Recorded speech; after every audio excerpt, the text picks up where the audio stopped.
All right, 60 seconds and we're off.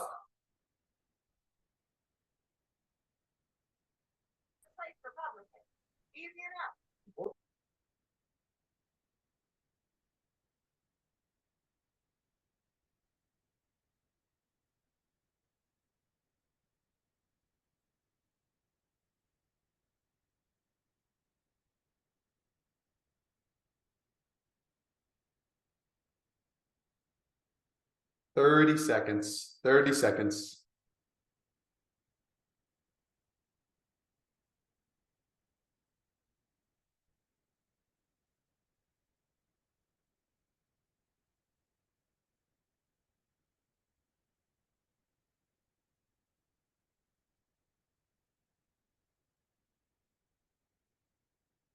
All right. 5, 4, 3, 2, 1. Here we go. All right, beautiful Tuesday, guys. You get to see me this morning instead of Jim because Jim is enjoying Cabo. I sent him to one of our favorite restaurants there last night, and I think he enjoyed. So Coach Jim is getting some much deserved downtime for probably the first time. And I don't know, unless Coach Jim is sick, I think he wakes up at 4:30 a.m. every day, regardless of whether he's coaching or not. So we get to spend the morning together, which I'm a bit excited about because it means that we got to put in a workout here that we weren't going to get to do till next week. So instead, we get double the fun. If any of you read Coach Jim's Tuesday email yesterday, where he said we're in the technical phase now, and it's very likely that your mind from a lot of workouts might be more fatigued than your body. When you finish, your mind will hurt from just trying to absorb all the different components of the workouts. I know when you go to the pool, that's certainly the case in the technical phase when we're doing drills, when we're trying to just stay really present, and that's not brought on through the intensity of an effort, but rather it's brought on through just trying to stay completely engaged. I thought that was very timely because the workout we're doing today, you may or may not feel like that once we're done. I think once we go through it this time and then you see this style power starts, as I like to call them, on the schedule again, it'll seem familiar. This first time, it might feel a little bit awkward because it definitely takes some playing around with, and it takes you kind of, well, paying attention to try to get these right. So we have a nice extended warm-up, as is going to be the theme whenever we're doing workouts throughout this kind of technical and then into the foundational phase. We're going to put as much just kind of gradual, easy spinning as we can in there. So just 10 minutes ramping through zone 2. If at any point you feel like you want a little bit more power on, or you want to be a little higher in zone 2, say right now, or a few more minutes into the workout, you can adjust it as needed. But overall, it'll ramp you up to about 70% effort. So a few components to the workout today. First, I'll give you the overall view of the main set. There you'll see on the little Zwift screen 4 30-30s, 5 reps of something that looks like 10 seconds followed by 50 seconds. And then the main set, we once again with this kind of on the coding end, there's a way, or it seems like it worked well so far, to create a free ride in Zwift. If you recall, when we've done the 1 minute full power blast or kind of max efforts, and we've programmed it so that the resistance turns off. That's what we're doing today with these power starts. Power starts are exactly what they sound like. If you were outside, I'll describe them that way because you will be executing them the same way indoors today. If you were outside, you basically put on your brakes, slow way down to something like 9 to 10 miles an hour. You'd be in the big chain ring up front, and you'd be in a very hard gear in the back. The goal with these power starts is muscular recruitment, right? So a high torque demand. And the way you execute a power start is from that very low speed in a very hard gear, you accelerate, in this case, over the course of 20 seconds to 100 plus RPM. So the exact RPM you're starting at isn't what's important. What's important is that you're seated and you are going to feel like you are pedaling through molasses for those first 10 seconds, probably like 5 to 10 seconds, because you're going to be in almost your hardest gear in the back, and it's just going to be grinding. You're going to be accelerating, big muscular recruitment, big torque, right? Think of a car off the line, low RPM acceleration. And over the course of 20 seconds, you're going to be bringing that cadence up because the gear isn't going to shift. There's no shifting during a power start. So I'll go through these again. I'm going to go through some of the warm-up components, but basically these are going to be on you to execute. And that's why it's so important to stay really present with them. So again, concept of a power start. When we do them, you're not doing this. This isn't the first. We have a bunch of warm-up portions of this workout to go through. So don't worry. We have plenty of time. You're not diving right into these. We have so much warm-up because of the high torque demand that these put on the legs. We want to make sure you are completely warmed up and very ready for this type of effort. So again, the power start. Erg mode is going to go off. You're going to have 40 seconds to get yourself situated for each one. And there's more recovery afterwards. But erg mode goes off, and once it does, you have 40 seconds to find the right gear. It might take a rep or two to find the right gear. So you really have to think about this as if you were outdoors. You're going to be slowing the cadence, or in this, cadence, and your speed on Zwift is going to come way down. We want to be going very like hyper slow at the beginning.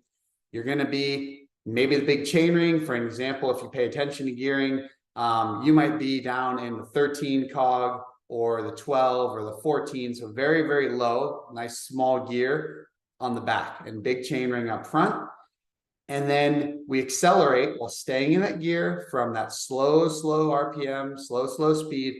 And the goal is that in the last 3 to 5 seconds, or 3 seconds really of the rep, you're cracking 100 RPM. So again, you're seeing how much force you can put out, right? Because if you can exert a massive amount of torque or force on the pedals from that low cadence, you're going to arrive to 100 RPM quicker. If this is a very foreign thing, it might take you till literally 19 or 20 seconds in to crack 100 RPM. And we're doing 6 of these. 4 of them are seated, meaning you're seated from start to finish. And the final 2 are standing, meaning you're standing from start to finish. Different demands, might require slightly different gearing. As you can imagine, you have a bit more leverage. It's a little bit easier to almost exert that torque at lower cadence when you're out of the saddle. So we will go through those one by one. It might take you a couple of the first 2 reps to find the appropriate gear to execute these in. And that's okay. The same thing would happen if you were outside doing it. You'd be on a stretch of road. Maybe there'd be a little more tailwind. Maybe it would be a little bit more downhill than you thought. You do it and be like, oh, you know what? I got to 100 RPM already at 13 seconds in. That's okay. Don't worry about it. The goal is to find, a lot of times it's a bigger gear than you think you need. You'd be surprised that just as you get to that 90 to 100 RPM range, how quickly the acceleration comes. So that's the concept of the main set today. We're doing 6 reps of those. We will talk about it more, but before that, we have a bunch of warm-up components that are all a bit technical. A few more minutes here of a zone 2 ramp. And then the first part of our workout, the 30-30s, they're not traditional 30-30s. We're not going for power here. We're not going up to 90% or 100% on our 30-30s. Instead, we are going for cadence. Power will come on. It's only at 70%, so just enough to give you some resistance. The goal is to spend those 30 seconds, if we can, at 110 or above RPM. The goal over time is trying to work up to 120 and ideally 130 RPM. So this like extremely high cadence that on day 1 here will feel quite awkward. You don't have to hit 130 RPM unless you can today. This is one where when we do it this first time, there's going to be, we talk about stable upper body. So yes, we want core engaged, we want stability, but there's likely to be some bouncing just because it's such a high RPM demand. There's a big difference between when we go to 100 or 105 and we try to get up towards, 120 to 130 range. Again, this is that vertical kicking. This is that neurological activation. So when we hit it, that's the range we're going for. If you can get to 110 today, and that's where you can get to, great. If you can push up to the 120 to 130 range, then you stay there for each 30-second block. So here, we're not doing high power. We're doing very, very high cadence activations. They help improve pedaling efficiency. It'll make 100 RPM feel quite easy, but it's also a really nice just way to get things warmed up without putting on 100% power demands. So another 20 seconds here, then power will drop off for about a minute before we get into these 30-30s with high cadence.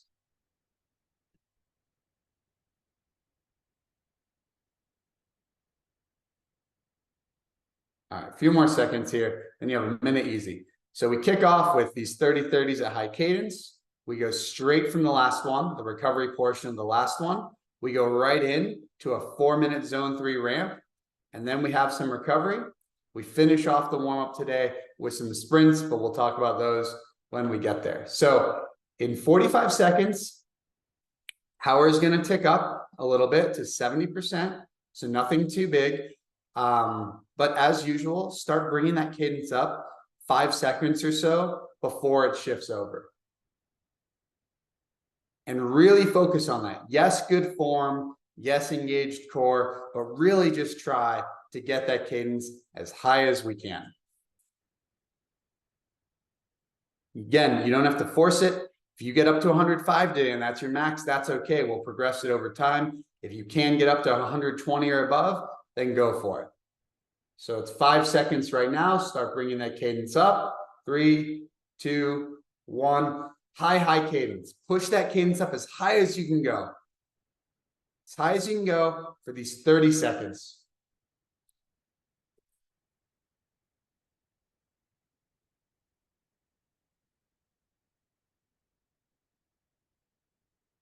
Nice work. Cadence up, up, up, all the way through the end.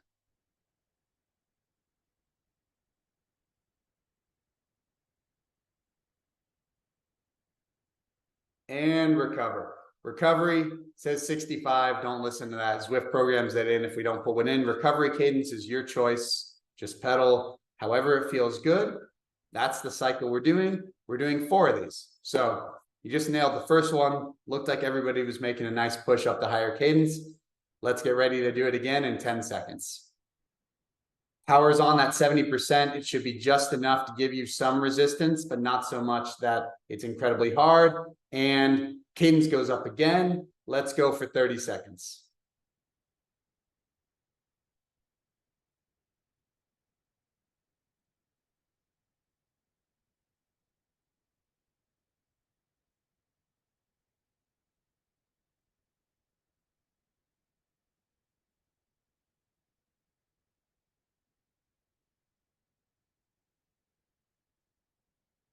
Three, 2, 1, and easy. Your choice of cadence. Nice work.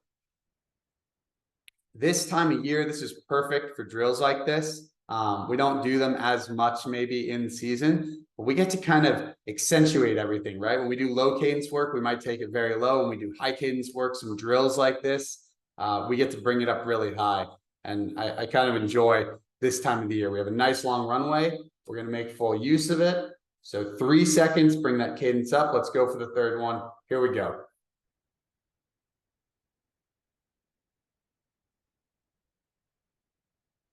Nice work, everybody. Despite the extremely high cadence ask, I can tell everybody's going higher than we normally do for high cadence. The upper bodies are still looking good. Nobody's flying off the bike this morning. This is great.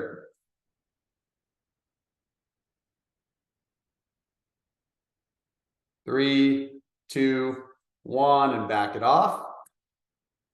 This whole warm-up, again, for this specific portion, you can be in aero, you can be out of the aero bars. It's really up to you.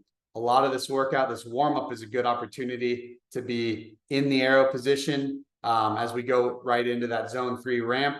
The main set, those power starts, you're definitely going to do out of the aero bars, or most likely going to do out of the aero bars. So 5 seconds and bring that cadence up to the final one. All right, let's go. 4th rep. Cadence up, up, up.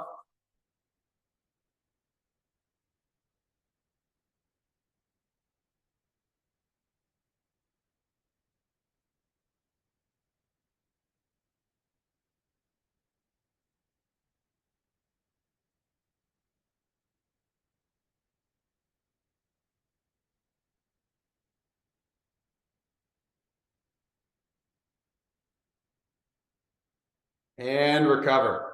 All right, so you have your 30 seconds easy here, and then we go straight into our zone 3 warm-up. So kind of like when we go from vertical kicking into some swimming, this isn't incredibly, hard. We're going to 80%, but we're going right into some work to kind of carry that fluidity from that high cadence right into some load. So we're just going progression from 80 to 86% today, starting in 3 seconds. Nothing crazy. Here we go. Nice little zone 3 ramp. So effort progresses each minute. We're going 80, 82, 84, 86 for the last minute. And carry that feeling. A lot of times after you do a high cadence drill, there's just a nice fluidity to the pedal stroke. You don't have to unnecessarily force your cadence up higher than is comfortable during these 4 minutes, but just try to carry that. We created like basically a little bit of a neurological load. When you ask the cadence to go that high, it forces you to be efficient. It's one way, literally, by forcing ourselves, instead of just saying, hey, we're going to do 100 RPM or 105, when we force it to 110, 120, 130 RPM, we're forcing that pedaling efficiency to an extent. And that's what we want to carry into this. So just settle into your nice, comfortable cadence. If you want to make sure you're getting some time in the aero position today, the next 3 minutes that we're building, this is a great opportunity to. When we get to the sprint portion of the warm-up, you're not going to be in the aero position. When we get to the main set, obviously when you're standing, you're not going to be in the aero position, but when you do the seated efforts, it's going to be up to you, but you can do them out of the aero position. It's likely going to allow you to execute them a little bit better. So this little warm-up is a good portion to be in the aero position if that's what we're looking for today. Thursdays, you'll have plenty of time to be in the aero position. So don't worry if you're thinking you want some more time there. Majority of Thursday will be in that aero position.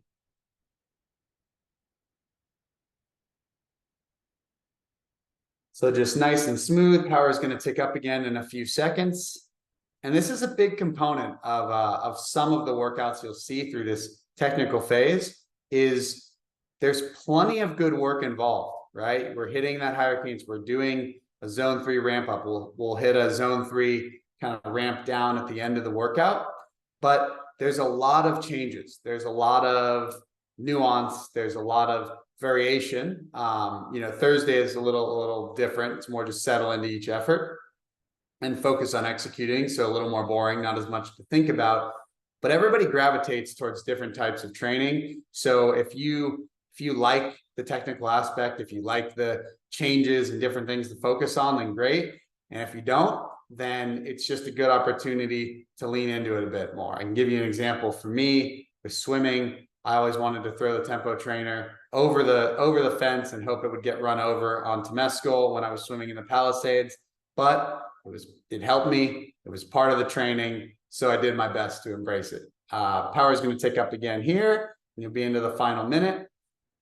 All that to say, we all have parts of training that we might not enjoy as much, but we've got 32 of you on today for this technical workout, which is pretty impressive. So if you don't enjoy it, there's probably somebody else who doesn't, so lean on them during it. You can create a little text about it, but there is a lot of benefit to this. And this type of work, this type of nuance, when we have Tuesdays and Thursdays together, it's something we don't always like to throw into the middle of the season. A lot of times you're fatigued from training. You want to get the work done in the meat of the season, knock out the harder intervals and call it a day. This requires mental freshness to get the most out of it. So these high cadence drills, the sprints we're going to do, these power starts, you need to be a little bit more mentally fresh to get the full benefit. And that's why we're doing them now rather than in the middle of the season. All right. And nice 3 minutes of recovery. Almost time for our power starts. But before that, one more component of our warm-up. So for this component of the warm-up, you have the choice of it's probably the hardest one to program in, so I left something in. You have the choice of turning erg mode off when we start the little 5 reps, or you can leave it as is. I think the power that's programmed in there is maybe 135% of FTP, but the point of this portion of the warm-up is high cadence sprinting. So again, we're not trying to put it in to well, the guidance on screen is talking about the main set, but first we're going to do this warm up. So the warm up, 5 10-second high cadence sprints. What's a high cadence sprint? If you were outside, you'd be in the small chain ring, not the big chain ring, right? You might not be thinking, you might think, well, that doesn't, I don't understand that. Why would I be sprinting in the big chain ring? And the goal isn't torque, right? It's not the goal of the main set. You'd be starting in a pretty easy gear, and the goal of a high cadence sprint is that snappy acceleration, that kind of boom acceleration right in the beginning.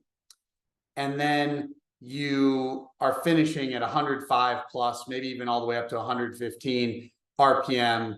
There isn't really a goal RPM, but you're pretty much spun out by the end of the 10-second sprint. So that's what we're going to do here. You can do it either of those two ways. You can kind of pick a nice easy gear and do the sprints with the set power, or we're at about a minute to go. You can toggle erg mode off if you want to, and do the sprints, do the whole 5 minutes, because we're doing 5 of these, 10-second sprint, 50 minutes recovery. You can do the whole thing in erg mode with the power demands off if you'd like to. So the key concept will be, say you're going to leave it on, you're just going to have, a nice relaxed cadence, and you're going to stand out of the saddle the whole time, and just attack these 10 seconds, right? Your cadence is going to come up quite high by the end of it. So if you want to leave the power fixed, that's fine. But key is get out of the saddle in about 25 seconds here and attack the 10 seconds and then recover. So let's see how these go. Remember, standing start to finish. For these 10-second sprints, you recover the 50 seconds seated. So you're not in the arrow position. You're getting ready to stand up here. 5 seconds, 3 seconds, 2, 1. Stand out of the saddle, attack. Go, go, go, go, go, go, go. So if power is staying the same, if you're doing it fixed, cadence is coming up. Nice job. Okay, and recover. Good. I think you get the idea. Attack those 10 seconds out of the saddle, and then power drops. The reason why I mentioned possibly turning erg mode off for it is it's really hard to judge what everybody's sprint ability is. So this is a really hard one to program in a set power for. So if you just did that and you're like, yeah, I want to be able to push more power, I want to be able to do, which is possible, 200% of FTP or whatever, then turn erg mode off, and you obviously won't have a ceiling on that power. If that felt like a good little warm-up with it as it is, then just keep it that way. 5 seconds, get ready to stand out of the saddle. All right, stand up, and 10 seconds attack. Let's go. RPMs up, up, up, up, up, all the way to the last second. Nice job. All right. And easy, easy during the 50. Good work. So again, these are activations. Why we're not going for big torque sprints. We're trying to bring the RPM up. All of this is preparing the well, number one, there are different forms of drills. There's neurological benefit to all of it, much like there is in the pool, or much like a proper warm-up before a hard track session on the run. But it's also ensuring, just like on the run especially, that we are fully warmed up before we do these power starts, because the torque demand, on these power starts is really high. We need as much time as possible to get warmed up for them. 5 seconds, and you're going to go for the third one. 3, 2, stand up out of the saddle and go. 10 seconds. High cadence, high cadence. Bring that RPM up. All right. Nice work. So all of this, we hit a zone 3 ramp. We are hitting some sprints. We've hit extremely high cadence. All of it is making sure that we're going to be fully ready to execute these power starts, and that, you know, we're not going to sit down for the first one and our knees are going to explode on us or anything. So we always want to be well warmed up. You'll understand that once we do the first one, you could see how if you weren't warmed up, these would not be recommended to dive into. Hopefully you're getting the rhythm of these little sprints and imagining what it would feel like outside. I always think that helps put it in context, but let's get ready. Stand up and cadence up, up, up, attack, attack. Sprint, full 10 seconds.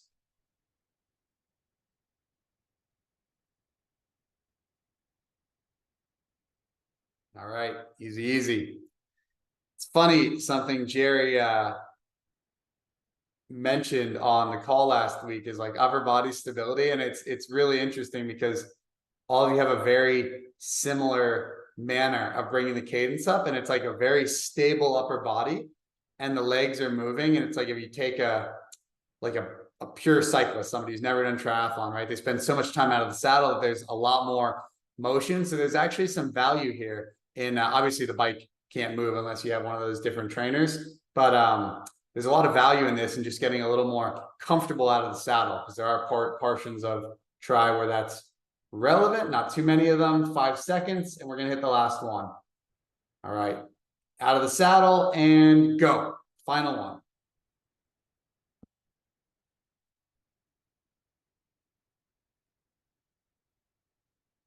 All right, and easy. So nice extended, almost 4 minutes of recovery here before we get, well, it'll be more than 4 minutes total by the time we get to the first power start.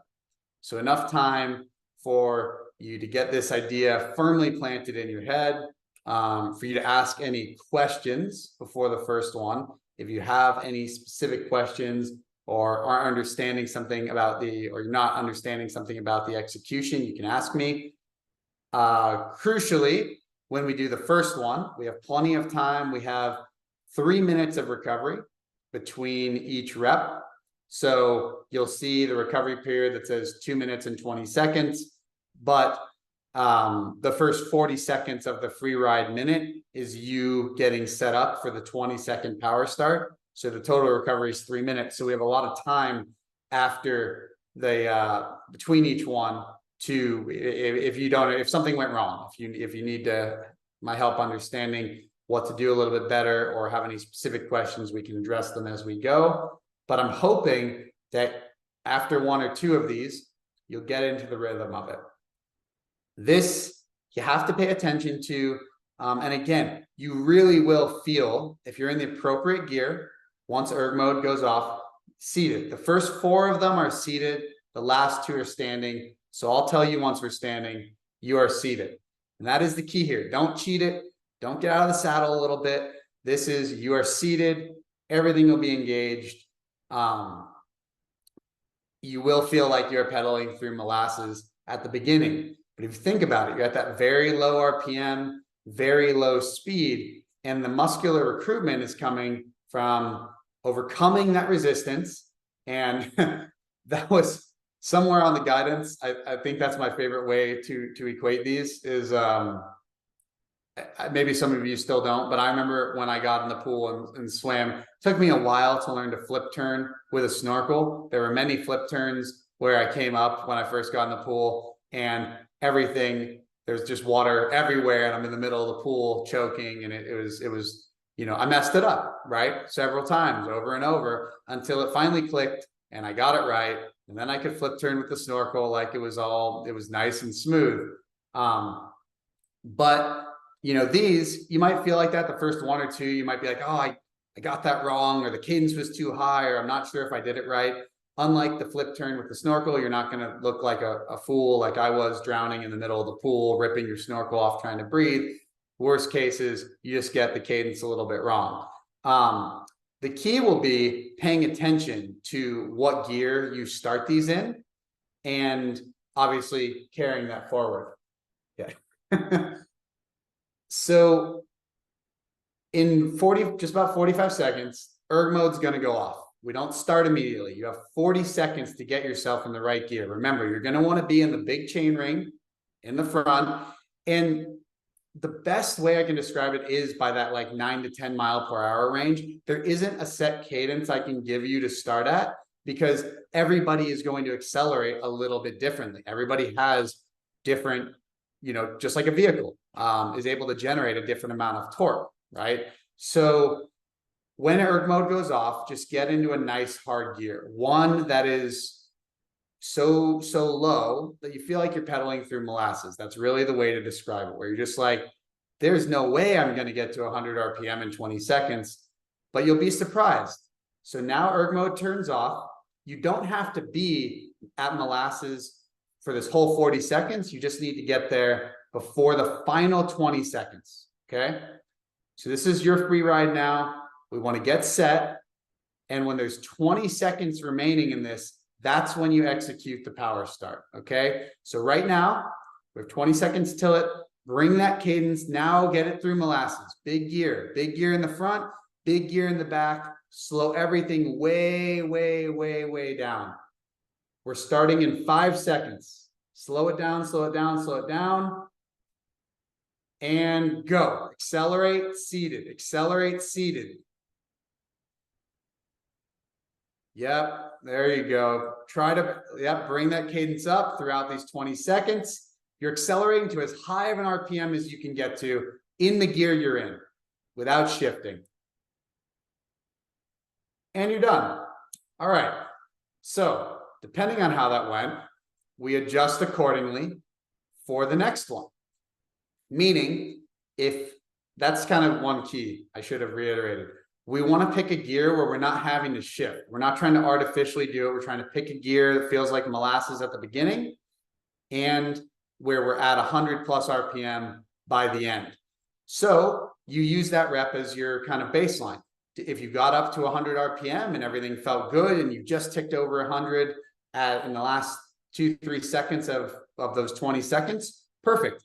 If you were up at 100 RPM already by 12-13 seconds into the interval, then you use a harder gear next time. If you couldn't get up to 100, well, Doug, 60 to 70, that's what we're covering. If you couldn't get up to a high enough RPM, use a slightly easier gear for the next one. With time, hopefully during today's workout, you'll find that sweet spot.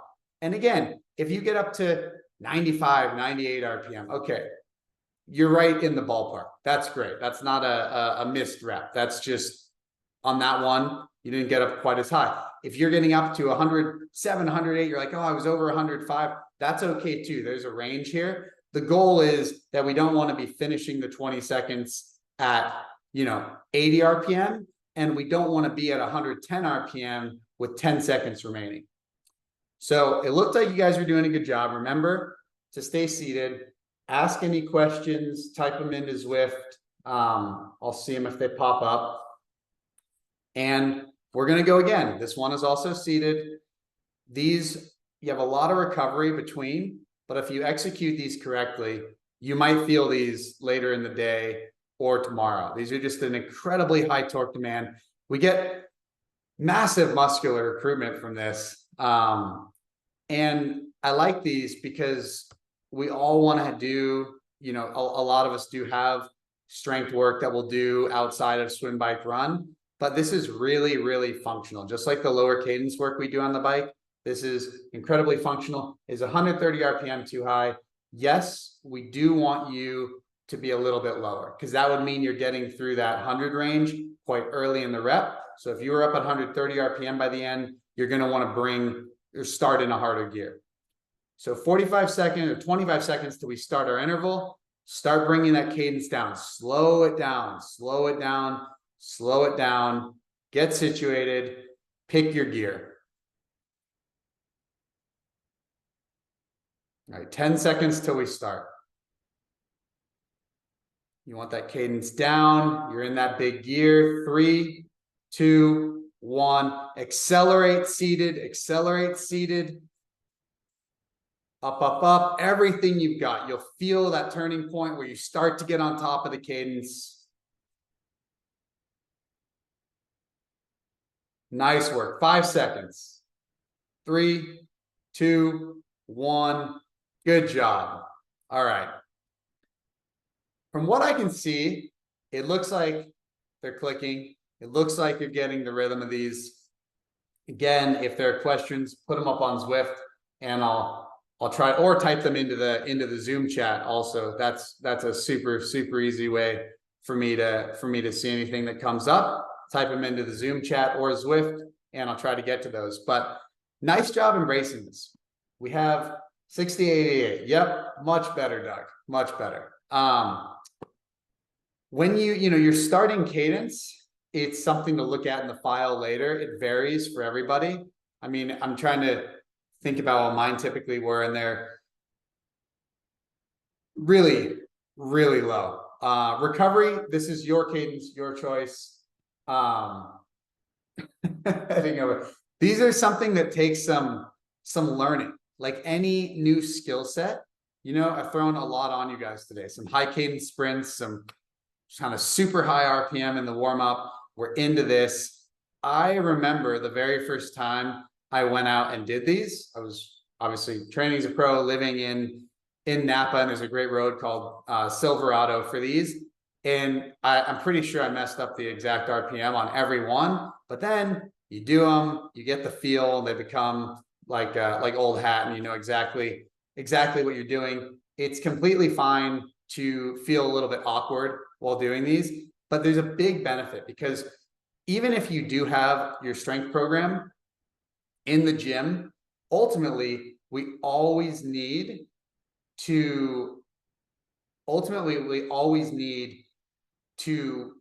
apply it to the bike, right? So like, it's great if we're squatting more, it's great if we're deadlifting, all of these things, right? It's very helpful, but ultimately we need to apply it to the bike. When you think about a swim program or a gym program that, elite swimmers do, their goal is to swim faster. Their goal isn't to lift more. Their goal is to swim faster. So we always have to keep that in mind with all of all the strength work we do in the gym.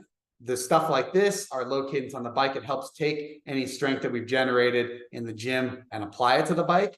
And if your schedule is just too busy that you don't really have time for extra gym sessions, this is going a long way in developing that resilience and strength that the gym would also help with. So rest assured, we're hitting all of it. You have 20 seconds till we start our interval. So start to pedal through molasses, bring it down, down, down.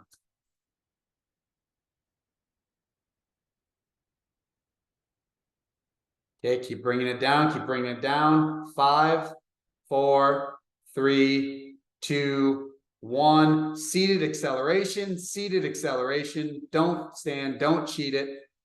Good job. Bring that cadence up, up, up, as high as we can get to.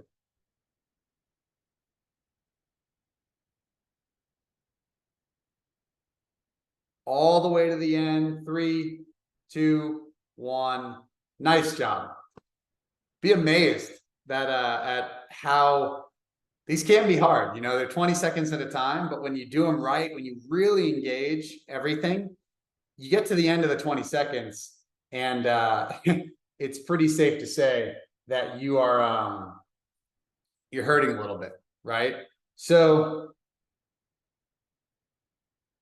one thing that Zwift did, which was interesting, as I saw, whenever we're programming these in, we're basically looking at just for some context, we're looking at code basically, and for these, Zwift has decided to give us a little bit extra recovery. So we're going to take it. Can't do anything about that. So we now get an extra 40 seconds of recovery compared to what we were doing. Not the end of the world. It'll be all good.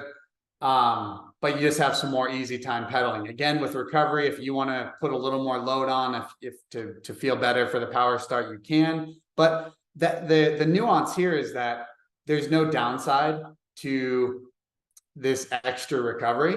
if you were outside, it's basically there's a minimum recovery period that's prescribed.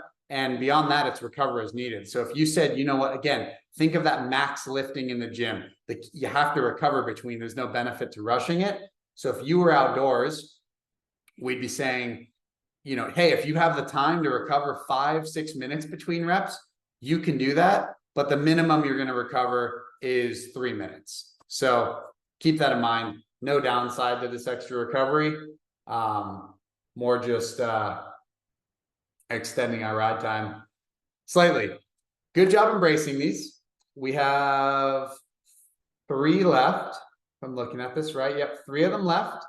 So this is the last seated one. And then we're going to get to go to standing, which a lot of people enjoy more, can be a little bit more fun because it's easier to generate that torque. It's very likely when we go to the standing reps, you'll need a different gear. But for now, let's focus on executing this final one seated.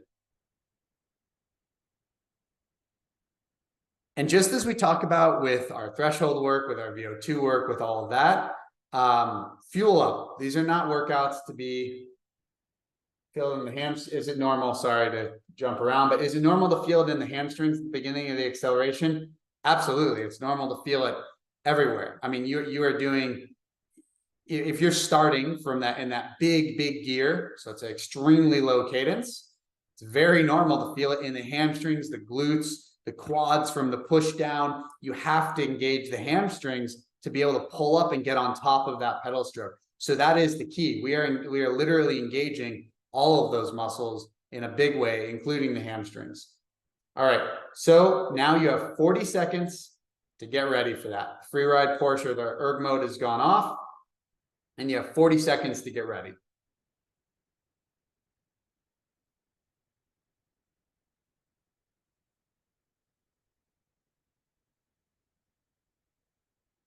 All right, so with 20 seconds, start bringing that cadence down, down, down. Start picking that gear. Remember, this one is still seated. The last 2 are standing. All right, 10 seconds. You want to be in your chosen gear at that low RPM. And 3, 2, 1, accelerate. Nice work. All the way through the end. You'll hit that turning point, you get on top of that cadence, and it feels nice as we ramp up towards that 95 to 100 RPM. And you're done. Nice job. If you're looking for, just out of all the screens that I'm able to see, if you're looking for a really good example of this ramp up, mainly because I can see legs and cadence and all of it. If you look at or if you were looking at all at how Arlene was doing this, you could kind of see the full body. It starts at that low RPM and it's just ramping right through the final second. So good job, Arlene. Good job, everybody. But yeah, that was like the best view of anybody that I have. So nice work on these. The next 2 are standing, right? Just as you're getting the feel for your nice seated accelerations and you found your gear and you're clicking with it, we're going to change something. So exact same concept, exact same idea. Only difference is that for the entire 20 seconds, you're standing out of the saddle. So as you can imagine, again, like I said, most people think like, oh, these are nice. The standing is nice, which is true. It's a little easier to generate some torque in the beginning there with the leverage of the bars and just being out of the saddle. But those seated ones, especially for those of you, they're going to benefit everybody here, actually, because it's not typically the type of training you might do within triathlon. I think you'd be hard pressed to find many triathletes doing this specific workout, but that the torque you can generate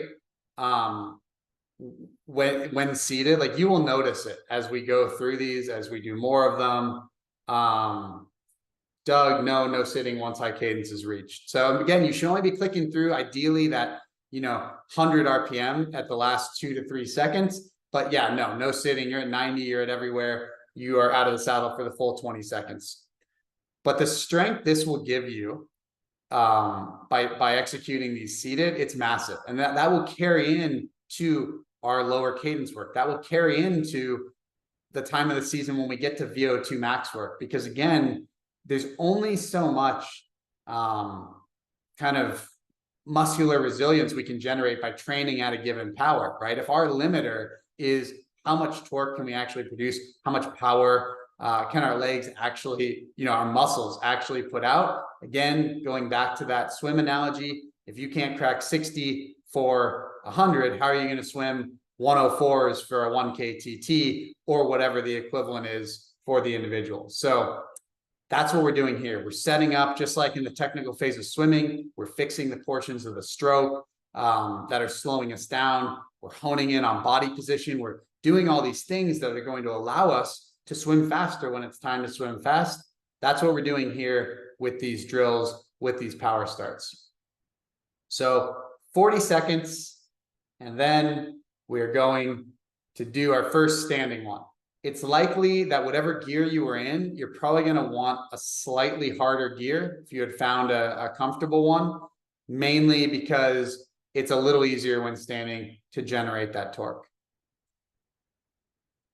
Remember, we don't want to force this. You are ramping it up to the RPMs, but we don't want to do it in a jerky way. We don't want to strain anything. We just want to apply that force in a smooth way and bring cadence up. And we're going to do it. Stand out of the saddle in 3, 2, 1. Let's go. Out of the saddle for this one. All the way through the end. Out of the saddle. Whole time out of the saddle. That cadence will ramp up, up, up as we're getting into the final few seconds. 3, 2, 1, and easy. Nice job. Again, a lot of variety here. If every single one of these felt awkward to you, no problem. You're doing a great job embracing them. We have one more standing rep to go, and then back to things that are a little bit more familiar. But nice job embracing all the variety today. What I was going to touch on is, just because seems like there's a lot of easy pedaling here, this is still a really challenging workout. One where you need to make sure you're fueling during, right? This isn't a workout to just wake up and say, well, it's an hour and it's the more technical phase, so I just won't put anything in. We still want to fuel because we are doing proper muscular damage to ourselves with these efforts today. That's the reality. So afterwards, if you have a preferred go-to after a gym session, or your preferred recovery drink, or if you're going right into breakfast, perfect. But make sure you fuel up after this as well, because again, this is the type of workout where you might run through it today and be like, yeah, I felt pretty good. But if you think about the demands that you're placing on the muscles with this low torque work, or high torque, lower cadence work, it's really big. Just like when we do the 60 to 70 RPM work, and we need to recover properly from it, so we can absorb everything, or recover from it quicker so we can get to our next session. Again, this time of year is pretty much perfect for, or it is perfect for this type of work, because it requires that mental acuity. It requires that mental engagement to really make sure you're executing these correctly, because it's not a power goal, right? It's not just, okay, we're doing 4 minutes at threshold, or we're doing 12 minutes at threshold, or we're doing 2 minutes of VO2 max work, so just get the power out. It's really on you to have proper form, proper technique, to pay attention, to find the right gear, to bring that cadence down, and then ramp it up as this workout calls for. So there's also the aspect when you're doing a lot of high cadence stuff.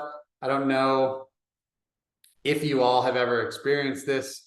I certainly have, and it's pretty well documented. But when we get really fatigued during a training block, like if you were to take yourself on the bike is one of the easiest places to notice it. I'm sure you notice it on the swim as well.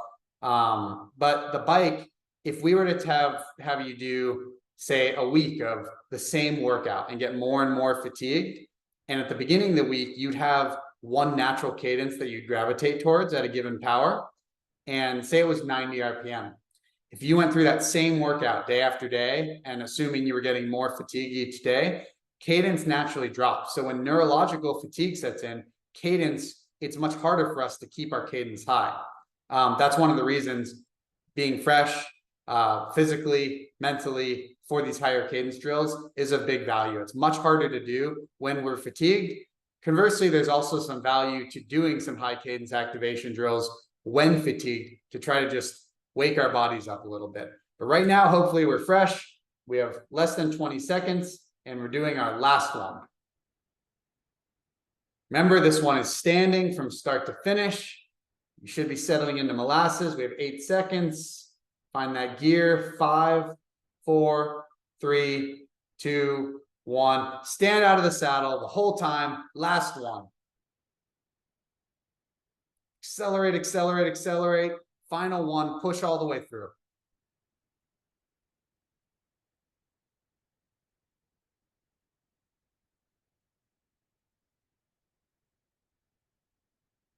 And you're done. Nice job. Nice work, everybody. All right. Very well done. Few minutes of recovery here.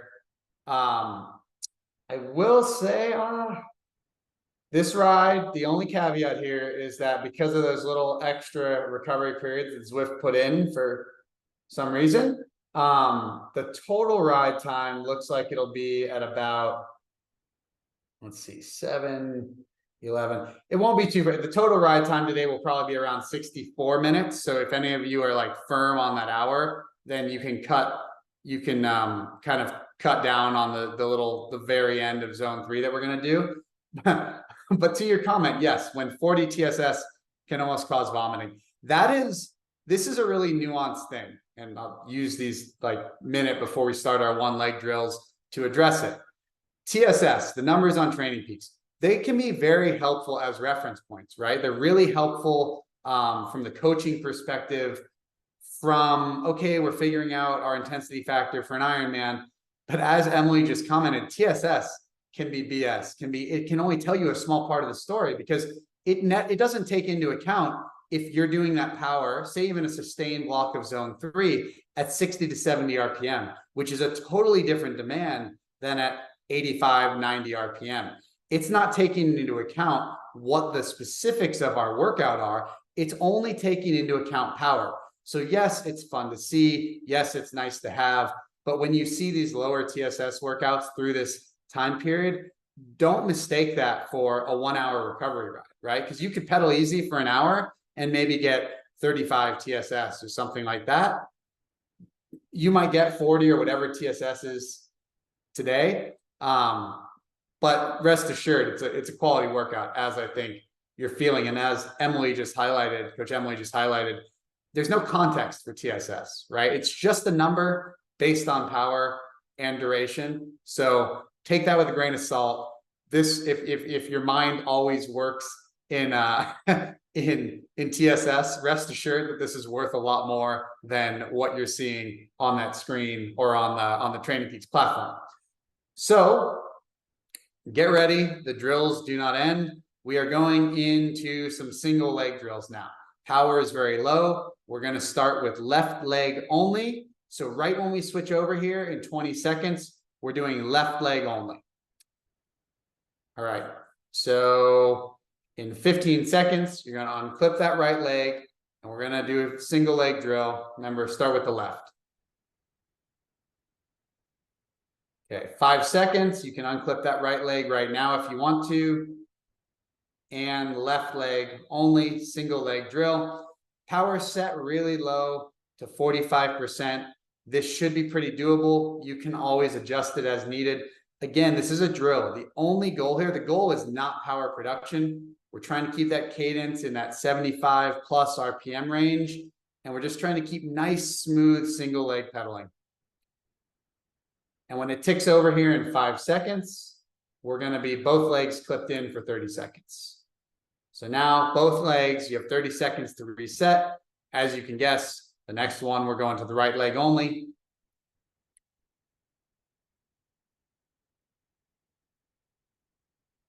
With these single leg drills, the goal as we're doing them, it's never power production. It's easy to strain things single leg. It's again, pedaling efficiency, that neurological benefit of this single leg drill.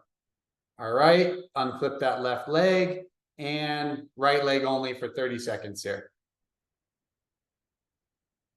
And we start them nice and easy. 30 seconds at a time. That's all you're going to see for a bit. We're going to build up to those 1 minute ones, but it's a process. And again, I'm always going to have the power set low. If you want a little more resistance, you can always increase it. But just keep in mind, the smoother we can execute these, the better. Power is just a byproduct. And easy, or both legs. So easy bit with both legs. Thinking about my own single leg power, I know there is a point where if we don't put enough power on, it can actually feel a little bit more challenging.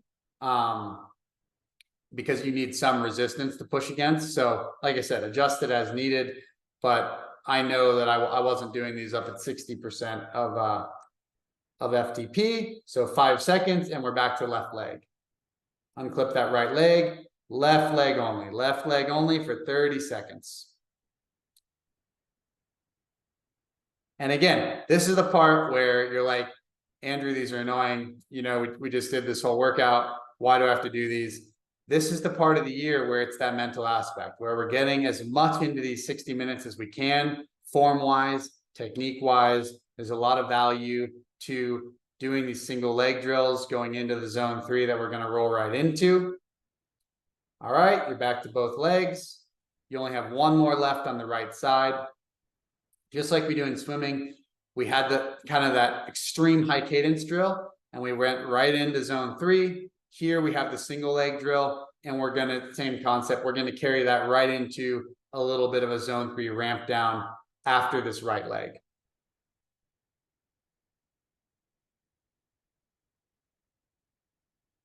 All right, unclip that left leg, right leg only, last one.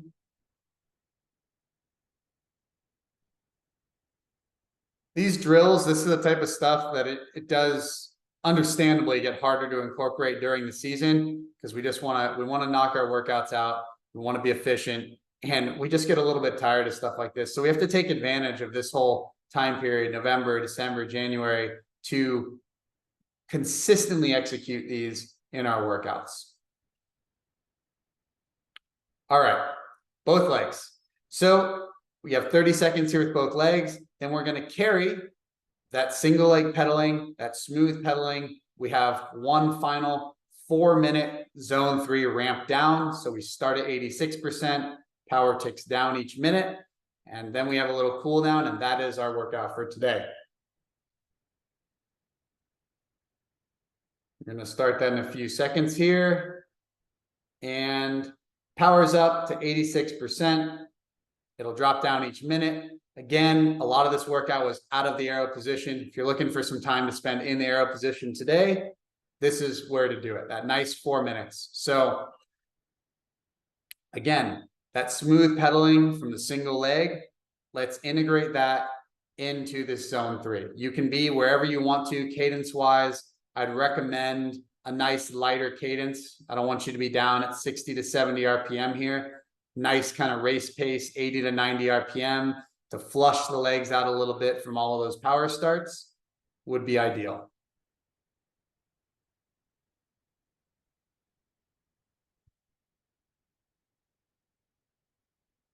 And as Coach Emily highlighted after Cody's comment on Zwift, what even is recovery? Recovery is where we improve. Recovery is not just a day at a time, right? It's a time period of the year as well. And that's this time of year. It's recovery isn't, give you a really easy example. You could say, oh, I have a recovery day. You could do nothing that day, right? Training wise, no swim, bike, run. But if you had the worst drive of your life to work, got into an argument with your boss, came home and your kids are going insane, and your sympathetic nervous system was activated the entire day, you didn't recover very much, right? Through no fault of your own. It's very hard there. Life happens. But to give you an example, what we're trying to do training wise through this technical and into the foundational phase is give your body a stretch of time where we at least know from the training aspect, we're not constantly putting you into that sympathetic state, right? You're allowing you to get through workouts. Thursday is a really good example if you look at the power demands of it, where you're in that parasympathetic state. You're not having to rally for that intense VO2 work. You're not having to rally for that threshold work. and the body can just kind of like detox in a way from a full season of that, because rest assured, there's a full season of it coming up for you. So as you can imagine, somewhere, something's got to give. The side benefit is that we have plenty we can work on while we're not hammering ourselves with threshold and VO2 work. Like a workout like today, workout like Thursday, workouts like you'll see week in and week out during this time frame, where we're laying that strength foundation, where we're getting in some base training as just a byproduct of the training, which is, again, Thursday is a good example of, and where we're getting to do some different workouts, and we have the time to get you familiar with them. When we started up last year, there wasn't a massive value in throwing one random power start workout at you guys when I knew we didn't have enough kind of time to really incorporate them consistently. This year, we have plenty of time. We're in November. You're going to see more of these. Hopefully you felt a little more comfortable by that last rep. So just 45 more seconds here, and then a nice cool down.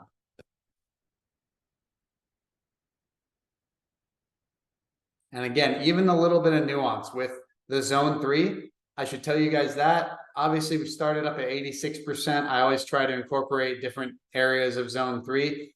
If you decide for the next month that you don't want to do 86%, that you're more comfortable at 82, 83, you can always adjust our zone 3 power downwards. Please don't adjust it upwards, but you can always adjust it downwards, especially during this time of the year. Few more seconds. Nice work, everybody.